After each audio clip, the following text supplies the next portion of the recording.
feuille. Un petit instant de vie qui pourrait, s'il était une fable, prouver qu'il ne faut jamais désespérer, car, comme toutes les saisons, aucun hiver ne dure pour toujours. Je vais tenter de vous le prouver, alors écoutez de tous vos yeux, regardez de toutes vos oreilles, et vous verrez des merveilles. Madelon, emplis mon verre et chantez avec les poilus. Nous avons gagné la guerre, à Quantique on les a eus. Pas vrai, Chèvrefeuille? Madelon, un verre à boire et surtout n'y mets pas d'eau. C'est pour fêter la victoire. J'offre vache et Clémenceau. Garde à vous, Chèvrefeuille. Bravo, soldat. Oh, je crois qu'on a de la visite par là-bas. Oh, allez, viens, on va se cacher. Tu fais pas de bruit, Chèvrefeuille, hein?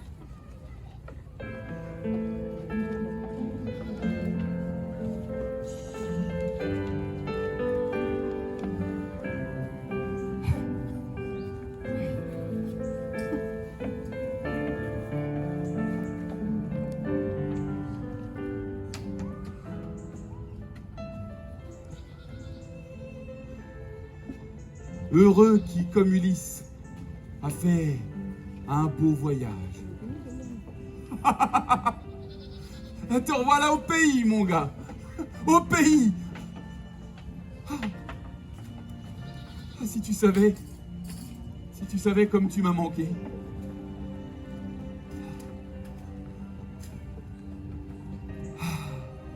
Ma douceur angevine. En voilà des manières. Qui est là, hein? Une petite chèvre. Bienvenue chez moi, toi. Dis-moi, comment vais-je bien pouvoir t'appeler? Hein? Et tu ne réponds pas? Comment ça, Chèvrefeuille. On m'appelle Chèvrefeuille. Oh, eh ben, bien le bonjour, Chèvrefeuille. Mais dis-moi, serais-tu une chèvre sorcière venue des Landes du Chêneron pour ainsi connaître le langage des hommes? Hein? Moi, je m'appelle Aurélien. Je suis un gars de Saint-Martin-du-Fouillou, à 12 km d'ici. Oui, je sais tout cela car je te connais fort bien. Ah bon? D'ailleurs, Aurélien de Saint-Martin-du-Fouillou, elles sont pour qui ces jolies fleurs? Pour moi? Oh, sûrement pas. Ah. Elles sont pour Marinette, ma fiancée. Je lui avais fait ma demande en mariage, mais à cause de la mobilisation, son père n'a jamais eu le temps de me donner sa réponse. J'espère qu'elle voudra encore de moi. Eh bien, le bonheur est une fleur qu'il ne faut pas cueillir, hein? Mieux vaut les laisser planter que de les couper pour rien. Pour rien? Mais pourquoi tu dis ça? Parce que Marinette a épousé un beau gars de la ville, Hein? vêtu comme un milord. Et je crois qu'il est professeur au lycée David d'Angers. Ah, je le redoutais. Je le redoutais, mais je ne peux faire qu'amende honorable. Lorsque je suis parti, la fleur au fusil, rejoindre le 71e à Angers, je pensais partir 3 mois, le temps de botter les fesses des Prussiens. Mais pas 4 longues années. Mais maintenant que tes fleurs ne servent à rien, bah je peux les manger. Si tu veux, ouais. Bon appétit. Ma pauvre Chèvrefeuille, je crois bien que les carottes sont cuites. Oh bah non, tout de même. Réfléchis bien. Avant que tu ne partes à la guerre, il n'y avait pas que Marinette pour te donner du baume au cœur, hein? Non, c'est vrai, tu as raison. Et il n'y avait pas que Marinette. Il y avait aussi mon petit jardin que j'ai planté ici même. Ton jardin? Oui. Oh bah c'est trop fort et c'est à lui que tu penses en premier, ton jardin. Ah bah, c'est normal. Tu sais, j'en ai bavé des ronds de chapeau pour lui donner l'allure d'un petit jardin à la française, avec ses broderies et ses taupières. Allons, Chèvrefeuille, rassure-moi. Il est toujours là autour de nous, hein? Allez, je t'en conjure, décris-moi tout ce que tu vois. Bah, il y a des passerelles en bois. Oui. Et puis, une vieille cabane remplie de briques et de broc. Et enfin, il reste bien de belles allées gravillonnées, des buis taillés et des fleurs en jardinière. Et pas plus que de peur en broche. Ton jardin a profité de ton absence pour reprendre sa liberté. Il est tout couvert de lierre. Non. Non. Du diable si je m'en doutais. La vérité, c'est qu'un jardin ne survit pas à son jardinier. Décidément, cette maudite guerre m'aura tout pris. Ben non, pas tout. Je suis là, moi. Chèvrefeuille. Elle va lui faire un câlin. Et, et en quoi une petite chèvre peut-elle embellir une vie grise comme un hiver sans fin? En lui offrant le printemps. Et pardonne-moi, chèvrefeuille, mais je n'ai plus le cœur à jouer. Seules les fables de La Fontaine font parler les animaux. Alors, qui es-tu en vérité? Ce ne serait pas toi, Manon? Oh, t'as reconnu ma voix? Eh oui. Et depuis le début? Mais qu'est-ce que tu crois? On a passé toute notre enfance à jouer sur ces passerelles qui dominaient le potager de mon père. Et tu te souviens? Il disait sans cesse qu'on grimpait partout parce qu'on buvait trop de lait de chèvre. Ah oui, et je l'entends encore te dire. Grimpe, gamin, grimpe. Qui monte plus haut, voit plus loin. Et qui voit plus loin, rêve plus longtemps. Aurélien, je te présente Chèvrefeuille. Chèvrefeuille, je te présente Aurélien. Et on se connaît déjà, tu sais. Et toi, Manon, alors? Qu'as-tu fait durant ces 4 années? Toujours à courir les bois, tiens. Comme lorsque tu faisais l'école buissonnière? Ah oui, toujours. Et tu sais qu'on a beaucoup à apprendre en étudiant la nature. Et en prenant du temps pour cerner ses secrets. Et parfois, j'allais aider dans les fermes.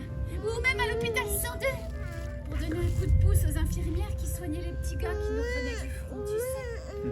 Mais c'est terminé tout ça. Maintenant, comme ma mère, j'élève des chèvres pour le fromage et des abeilles pour le miel. Ah, c'est très bien, ça. Et as-tu un amoureux? Mais pas encore. Mais la patience est l'art d'espérer. Et moi, j'espère beaucoup. Pas toi? Oh, moi, tu sais, je sais plus vraiment où j'en suis.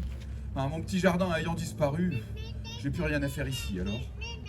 Oh, alors pourrais-tu me guider à la rue des Poncé? Pourquoi faire? Bon, on est bien ici tous les trois, non? Quand je suis parti en 14, Ernest Turc, Qui ça? l'horticulteur, Ah oui, d'accord. Ernest, et venait tout juste de racheter la maison Hennequin, spécialisée dans les oignons à fleurs. Peut-être que malgré mon état, ils auront un peu d'ouvrage à me donner. Attends, pas si vite, on a une meilleure idée, Chèvrefeuille et moi. Pas vrai, Chèvrefeuille? Donne-moi vite une idée. Quoi? D'accord. Eh bien, Aurélien, Oui? Chèvrefeuille et moi, pour te redonner le sourire, nous allons t'aider à refaire ton petit jardin à la française comme avant, et encore plus joli. Mais c'est trop tard, j'ai plus la condition physique, moi. Pourquoi ça? T'es malade, Aurélien? Et tu sais que ma grand-mère m'a appris à guérir avec les plantes, et même avec les crottes de chèvre, figure-toi. C'est très efficace contre les fluxions de poitrine, les verrues, les furoncles. Tu n'en aurais pas par hasard? Ah non, rien de tout ça, non. C'est dommage parce qu'on aurait pu les soigner. Non. En revanche, si t'as la jaunisse, je peux te faire gober 5 crottes de bique avec du vin blanc tous les matins à jeun pendant 8 jours. Et là, crois-moi, t'y seras guéri. Alors tu vois qu'avec les 2 chèvrefeuilles, tu seras toujours en pleine santé. Et rien ne pourra t'empêcher de recréer ton jardin. Oh, vas-tu te taire à la fin? Tu comprends donc pas dans quel état je suis? Pourquoi tu dis ça, Aurélien? C'est la pluie qui fait pousser les fleurs, hein? Pas le tonnerre. Arrête de faire l'enfant, Manon. Dans les tranchées, un gaz ennemi m'a rendu aveugle. On dit que les couleurs sont le sourire de la nature. Eh bien, désormais, j'en suis privé. Pour toujours? Avec un peu de chance. Un jour, peut-être, je pourrai revoir. Alors, tu ne dois pas baisser les bras, tu m'entends? Tu dois dire comme le roseau de Monsieur de La Fontaine. Je plie et ne romps pas. Tourne-toi vers le soleil, Aurélien, et l'ombre sera derrière toi. Oh, c'est gentil, Manon, mais laisse-moi. Pas question, et viens avec moi, on va retrouver des amis. Des amis? Mais oui. Qu'on se le dise, par bons et par faux. Aurélien est de retour pour redonner à son jardin la noblesse d'antan.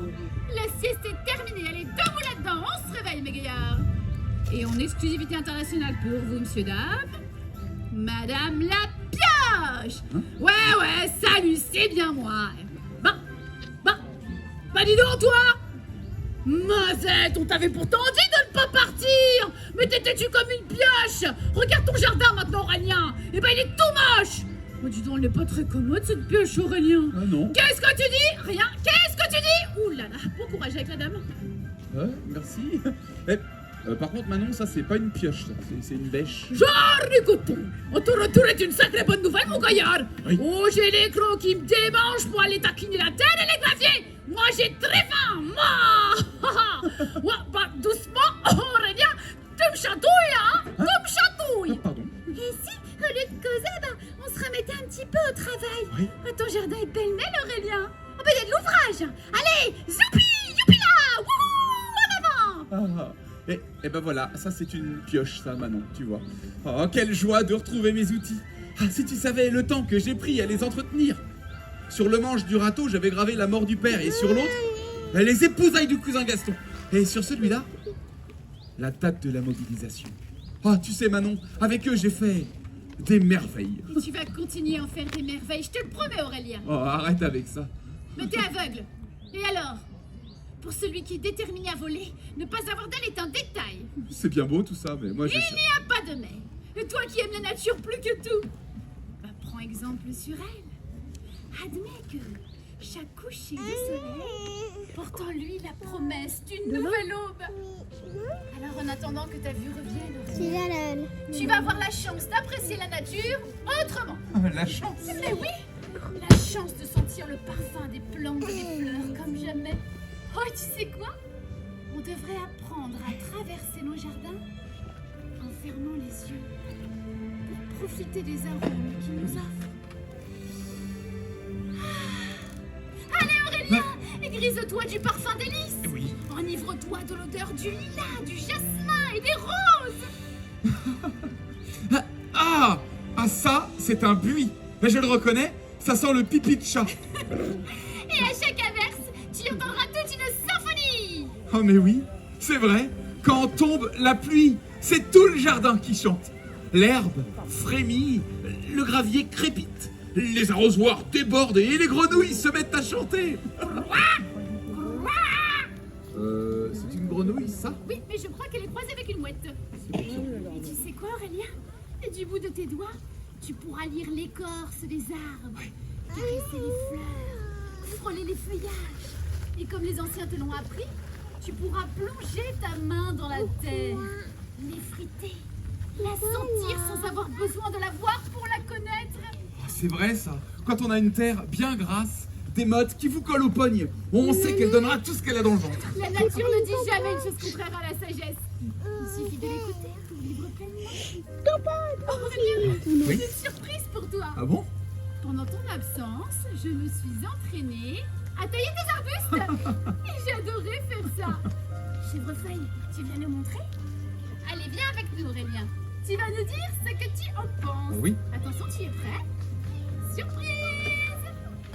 Alors, Aurélien, suis-je une bonne apprentie jardinière? Oh, Manon, mieux que ça, tu es une topiarie. Une quoi? Une topiarie. C'est le nom qu'on donne aux jardiniers décorateurs qui savent broder les buissons, sculpter les arbustes en des formes poétiques. Et j'en ai vu au manoir de la Groix et au château de Brissac aussi. Et il y a même à Molévrier un architecte du nom d'Alexandre Marcel qui a recréé un jardin asiatique avec des tailles japonaises pour les propriétaires du château Colbert. Ah, tu verrais ça, Manon. Eh bien, tiens, je t'emmènerai un jour. Ah, Chèvrefeuille me demande si elle pourra venir avec nous. Mais bien sûr, à la condition qu'elle ne broude pas toutes les fleurs. C'est promis, n'est-ce pas, Chèvrefeuille? Oh, mais alors, ça veut dire que tu acceptes de refaire ton jardin comme avant? On dit que l'homme peut tuer une fleur, 2 fleurs, 3, mais qu'il ne peut contenir le printemps. Tu es un rayon de soleil, Manon, un arc-en-ciel. On ne peut pas te résister, on ne peut rien te refuser. Alors oui, je vais essayer. Dans ce cas, il va être temps de changer d'uniforme. Ah, d'accord. Parce que moi, le bleu horizon, je l'aime que dans le ciel. Hop là! La nature ne se presse pas. Et pourtant, tout est accompli. Alors ça prendra le temps qu'il faut, mais ne t'inquiète pas, Aurélien. Je suis sûre et certaine que tu vas retrouver la vie. Oh, je ne m'inquiète pas, Manon, tu sais, grâce à toi, je ne m'inquiète plus. Et voilà, les amis. Merci à vous d'avoir écouté de tous vos yeux et regardé de toutes vos oreilles. Chose promise, chose due. Si notre petite histoire était une fable, la morale pourrait la conclure ainsi. Aucun hiver ne dure pour toujours. Aucun printemps ne passe son tour. On a une belle vie devant nous. Pas vrai? Oui.